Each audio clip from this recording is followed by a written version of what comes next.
ಈ ಬಾರಿಯ ಲೋಕಸಭೆ ಚುನಾವಣೆ ದಿನಾಂಕ ಘೋಷಣೆಯಾದಾಗಿನಿಂದ ಶಿವಮೊಗ್ಗ ಕ್ಷೇತ್ರ ಎಲ್ಲರ ಗಮನ ಸೆಳೆದಿದೆ.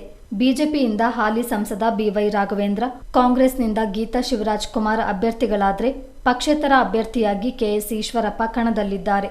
3 ಅಭ್ಯರ್ಥಿಗಳಿಗೆ ಪ್ರತಿಷ್ಠೆಯ ಪ್ರಶ್ನೆಯಾಗಿರುವ ಈ ಕ್ಷೇತ್ರದಲ್ಲಿ ಅಭ್ಯರ್ಥಿಗಳು ಕಾಲಿಗೆ ಚಕ್ರ ಕಟ್ಟಿಕೊಂಡಂತೆ ಪ್ರಚಾರ ನಡೆಸುತ್ತಿದ್ದಾರೆ. ರಾಹುಲ್ ಗಾಂಧಿ ಈಗಾಗಲೇ ಕಾಂಗ್ರೆಸ್ ಅಭ್ಯರ್ಥಿ ಗೀತಾ ಶಿವರಾಜ್ ಕುಮಾರ್ ಪರ ಪ್ರಚಾರ ನಡೆಸಿ ಹೋಗಿದ್ದಾರೆ. ಮುಖ್ಯಮಂತ್ರಿಗಳ ಕಾನೂನು ಸಲಹೆಗಾರ ಹಾಗೂ ವಿರಾಜಪೇಟೆ ಕ್ಷೇತ್ರದ ಶಾಸಕರಾದ ಎಎಸ್ ಪೊನ್ನಣ್ಣ ಗೀತಾ ಶಿವರಾಜ್ ಕುಮಾರ್ ಪರ ಚುನಾವಣಾ ಪ್ರಚಾರ ನಡೆಸಿದ್ರು. ಭದ್ರಾವತಿಯಲ್ಲಿ ರೋಡ್ ಶೋ ಮೂಲಕ ಸಾಗಿದ ಅವರು ಗೀತಾ ಗೆಲುವಿಗಾಗಿ ಮತಯಾಚನೆ ಮಾಡಿದ್ರು.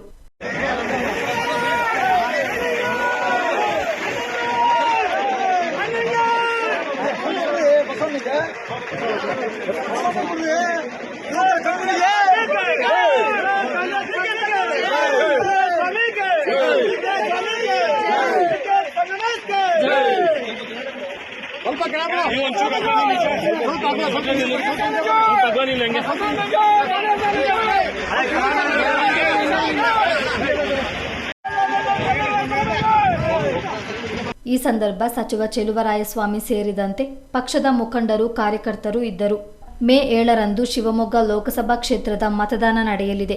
ಬಹಿರಂಗ ಪ್ರಚಾರ ಭಾನುವಾರ ಅಂತ್ಯಗೊಳ್ಳಲಿದ್ದು, ಅಭ್ಯರ್ಥಿಗಳು ಪ್ರಚಾರದಲ್ಲಿ ಬ್ಯುಸಿಯಾಗಿದ್ದಾರೆ.